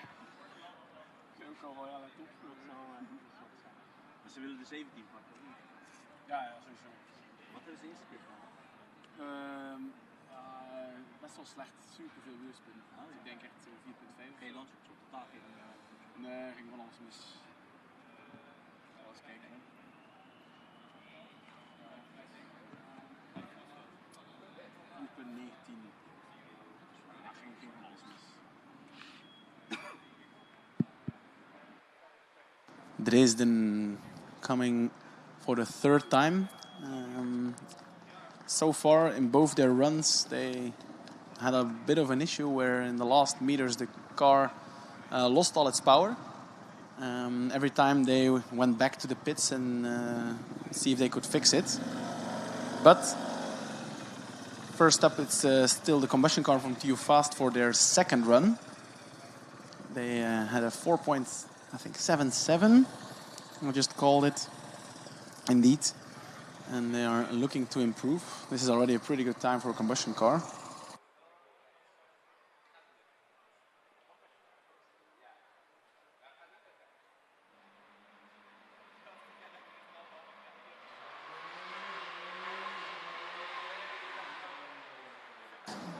It felt like they were standing still for such a long time, spinning the tires. They were.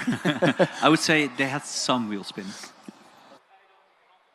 But it's just cool. Yeah, and it was slower, 4.95. We also have some statistics here about the 10-meter time, and it was 2/10 slower. So that was really in the launch where the difference was.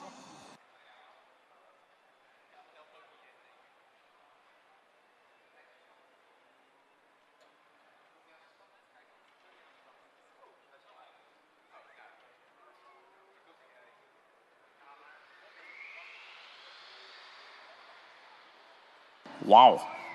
We just had a 3.40 by the Dresden team. finally they got it together, and Yeah. as we thought, this is the second best time actually. Yeah, actually. Or the second best, unless the TU.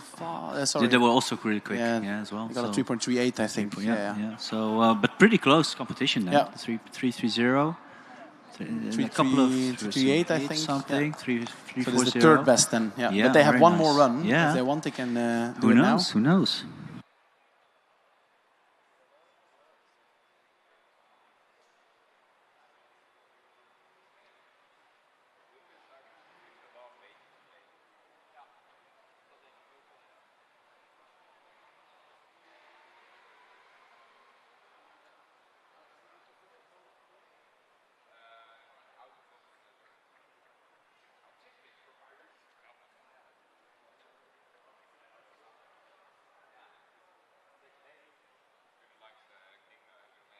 And Dresden is going for their fourth and final run.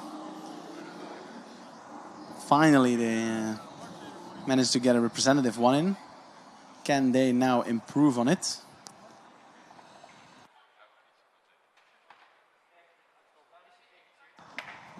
It is quite important.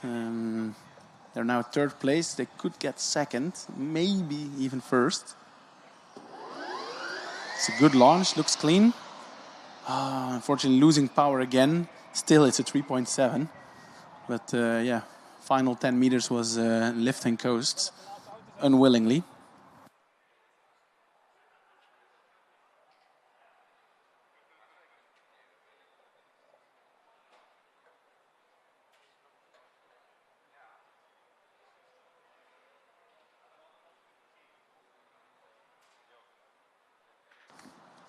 And we are going to try a little experiment. As we mentioned before, in one of the Delft cars, Jonas is driving, one of our commentating colleagues. And we will actually try to get some live commentary from while he's driving the car. I have to say, we thought this out during lunch yesterday. We have not quite tested it, so we'll see how it goes. But if we get some results, that it will be pretty epic. Probably the first live commentary in a Formula Student event from the car.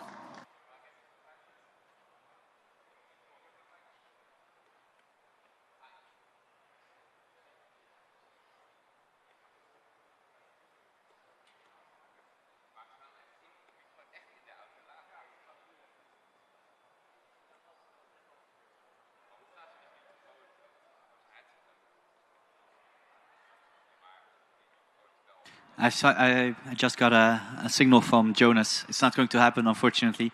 We couldn't make the technology work. As always, technology is our big enemy. But yeah, so unfortunately no live comments, but maybe we can do a little bit interview with Jonas afterwards to tell us his experience of actually doing this acceleration event, and tell us what his feelings are doing this in a historic cup. So we will try to do a little bit of interview with him. Yeah, we had quite I would say, an elaborate plan how we could make this possible, and I think one of the many elements where it could go wrong did not work out now. So no live from the car, so you have to do it with us. Which can be worse, obviously. I mean, we're pretty awesome. You might even say legendary. Anyway, yeah, so only a couple of cars left. I think we have 17 minutes left in this competition. And then, yeah, we'll after that, we'll just head over to the driverless autocross, because that's going to last until 7:30, 1 hour extra, if I remember correctly. We're going to join our colleague there, Yegor, who's been doing it by himself, to his credit, for now. And then we'll just join him there, and we'll have all three of us doing some banter on the driverless autocross. There might be a new competitor. I'm not sure yet. Also, they probably need to get pre-scrutineered. And looks like the vehicle is approved. I'm not sure which team it is. I like the push bar though. It's bigger than the car.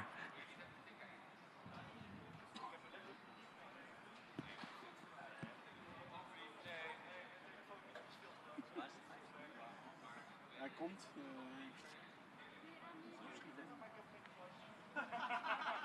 En er ging al sinds teamleden om hem te doen. Sinds op die teamleden om hem naar hier te doen.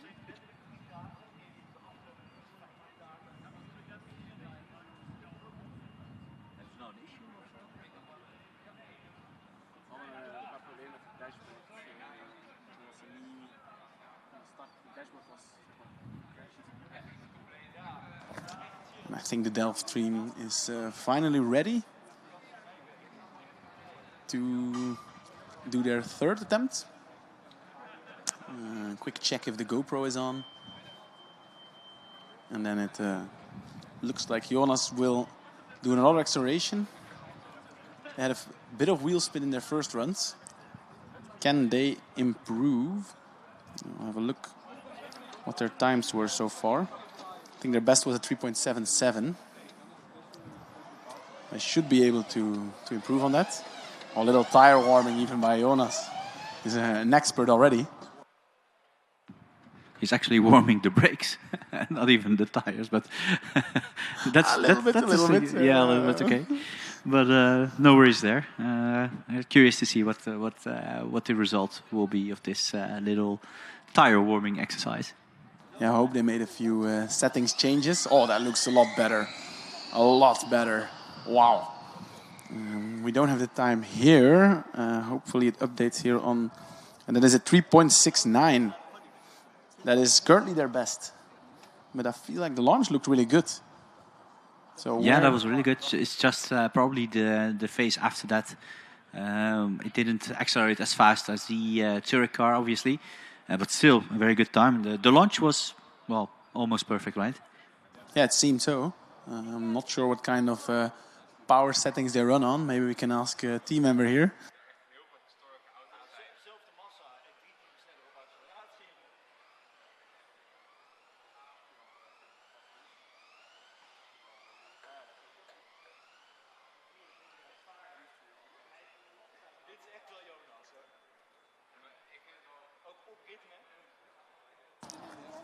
Yeah, they do run on you know, high power. Well, of course, the 80 kilowatt limit, but they did reduce some of the torque set points, probably both to avoid motors falling out, but also to reduce the spin a little bit on the tires.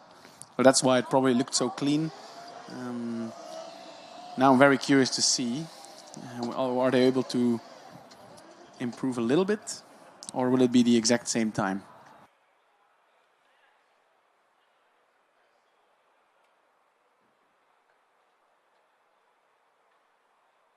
And we will have almost a head-to-head with the .15 from Delft as well. So an even older car than this one. And I know for a fact they want to beat each other. Oh, very quick launch. Very nice. All the way through. That looked great. Again, we have no timing on the track here. And it's a 3.64, so that's an 0.05 improvement again. Yeah, very well done by Jonas. I'm just going to see if I can get a little bit of an interview with Jonas, to ask him what he's feeling and what kind of experience he had driving these 4 accelerations. While you're talking to the Delft 2017 team, I'll have a look at the Delft 2015 team, who's back here for another run. They have 12 more minutes, so it should be enough time.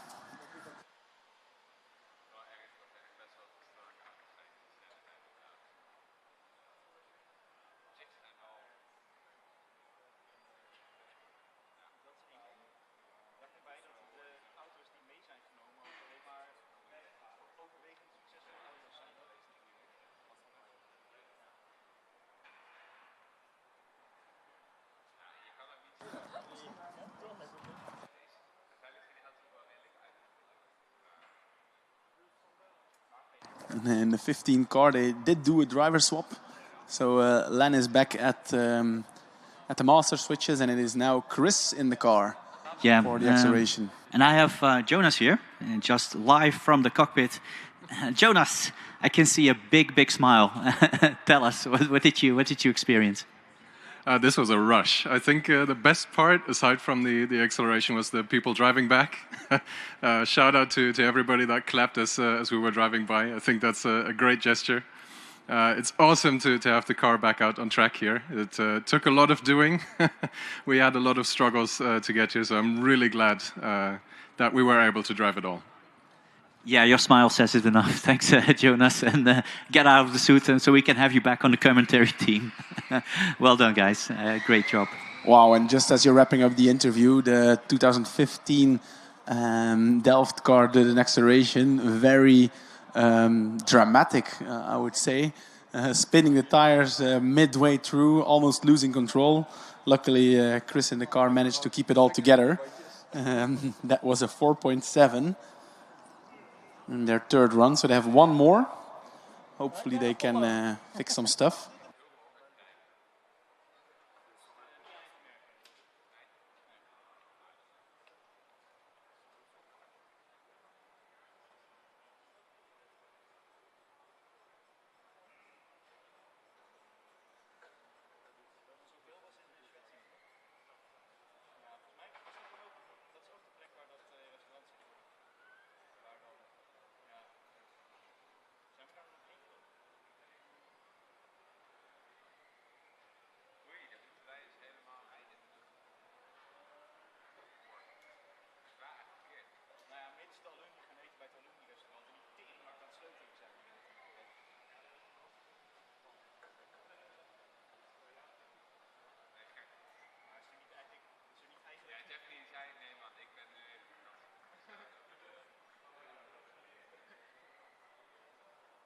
All right, the 15 car is back. Now let's hope they can get it all together for the final run. It looked a little bit dramatic halfway. Good thing driver kept it under control. The RS still closed. Come on, Chris, open it. Or does it go automatically? Ah, there we go. And off we go. Wow, a lot of wheel spin at the beginning, and I think he lost a few motors, so that's not going to be the quickest one. Another 20 seconds.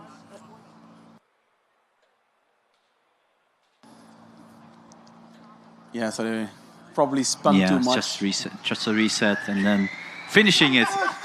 Okay, so maybe that's how you should have started the acceleration at the first time, right? So that was pretty good, right? The second acceleration. Yeah.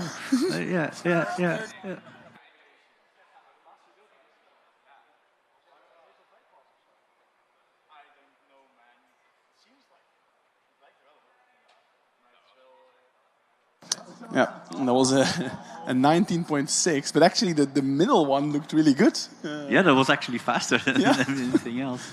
Too bad we don't have a timing for that acceleration. Yeah, I actually hope they recorded it on the main hoop with the GoPro, so they can have a laugh at it later on this evening. Just looking at the queue, well, I can't say, how do you call a queue without any cars? I don't know. But anyway, I only see one car left. Just standing there. Oh, wait, we have a special entry, it seems. I'm just going to check what kind of entry this is, what the team name is. Yeah, I cannot quite distinguish the car number. Maybe it's in front. They do have a transponder, and they do also have some scrutineering stickers. Well, you know what they say. If it walks like a duck, it quacks like a duck, then it probably is a race car. Yeah, just carefully positioning by the scrutineer. Just remember not to cross the beam. And then there we go.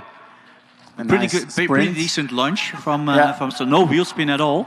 It's doing a bit of wheelies though. Not sure what the rules are on having all wheels off the track, but I don't think the rules say anything about that. So unfortunately, I don't see a time here, but it looked impressive though. No, I'll have a look if there is a time on the website. No.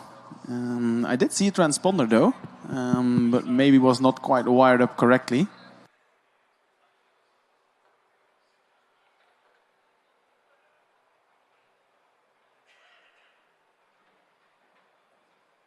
Now, of course, he had some fun for 75 meters, but that also means he has to walk all the way back now.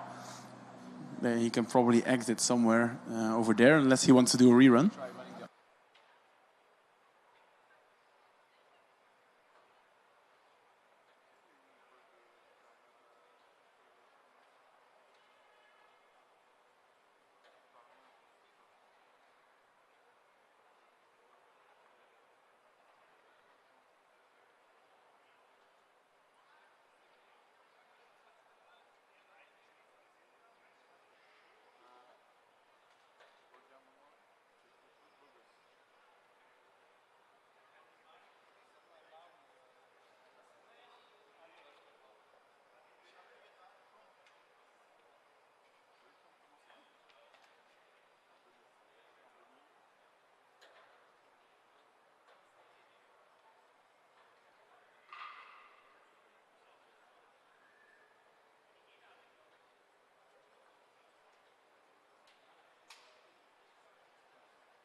And I think there is a new car.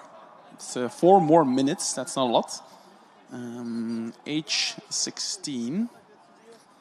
We have not seen them here on the acceleration. It is one of the, I think, a combustion car from Karlsruhe actually. I'm not even sure if we have seen them on the skid pad either. But it's a really, really good looking car. I'll have a quick look if I can extract some information.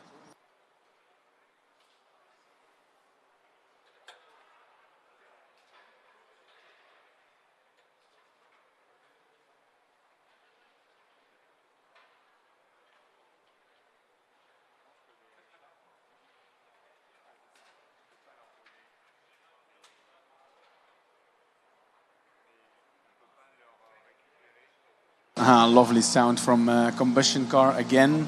It's a car from Karlsruhe. I do not know which year.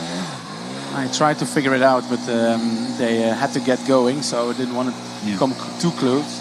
I'm just taking a guess, maybe 2016, not sure. Yeah, could well be. Also on the rear wing, do you remember what their quote was?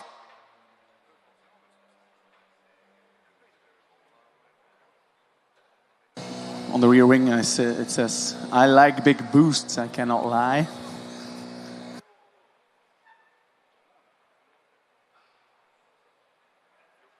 So I'll assume it has a nice turbo on there.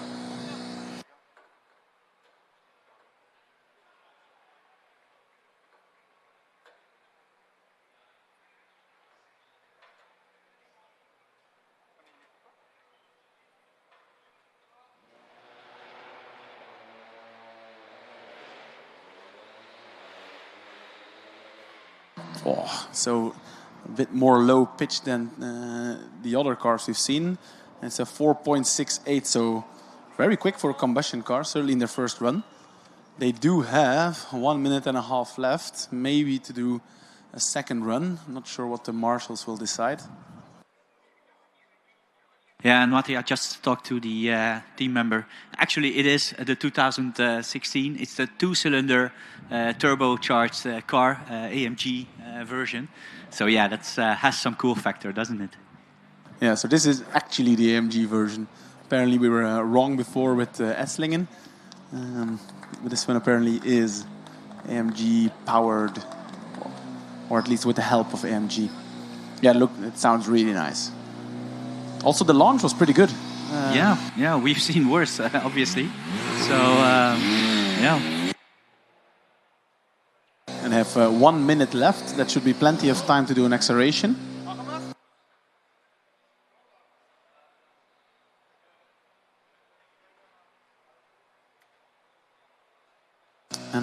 also probably be the last car we will see here. Don't count out the duck. They had a driver change, as you can see. So, really nice sounding car though.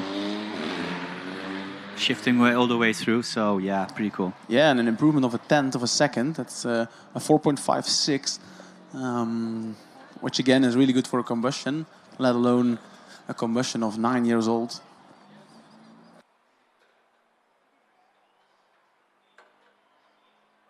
And indeed, there has been a driver change for the Duckmobile. They are moving towards the taxi, so I'm wondering what will happen. I think we'll have to figure it out together, Mickey, because I have no clue. Yeah, no idea what happened here. We do hear the gong quite loudly, so not sure whether we will get anything else. I don't see anything else in the queue. I think one RC car, but I'm not sure whether the marshal would accept one more attempt. I know they made everything in their power to get here on time, but I'm not sure whether they are allowed to do it or not. It looks like the golf cart finally will have an attempt with the duck. I'm not sure whether that's cheating or not. It's kind of double powered. I really wonder what kind of time the golf cart would do. What do you think? I think it will be about, my guess would be 16 seconds. What do you think? No, it should be, I'm going for 12. Yeah, it's hard to judge. We'll see. I haven't seen it in full power. Not sure if we're seeing it in full power now. The launch, well, no wheel spin, that's for sure. Well, 10, 11, 12, 13, 13. Yeah, right in between. Yeah. I think if they can get their launch a bit better, then they can definitely get into the 12. I think that dragging the duck around was also quite a big drag. So, and I think we have the final entry, which is a small version. Well, I mean, a lot of cars are small, but this one is even smaller. With the RC car, it should be interesting to see how fast it can go, right? Yeah, compared to the big ones. Delft always finding ways to make things smaller. This is indeed a miniature version of the 24. I did talk with the driver before, and he says that there's a lot of power in the car actually, but not a lot of grip. Yeah, those RC cars are ridiculously fast. I've seen that a couple of times online, and these races are quite serious as well. So I think they need to be careful not to spin it out going too quickly. There are some marshals maybe already cleaning up. Yeah, I can definitely see one of the marshals at the end already trying to boycott. So I'm not sure whether this will go ahead as planned or not. But anyway, I think for us it's time to join Jegor on the driverless autocross. Then there we go with the RC car though. So lots of last one. Final. It's beginning. Yeah. Almost off track, doing a 360. Oh no! Oh, keep it on track. We had a little bit of wiggle. That before. Another 360. That's interesting. And I think the timekeepers themselves are going for the challenge as well with a bigger RC car.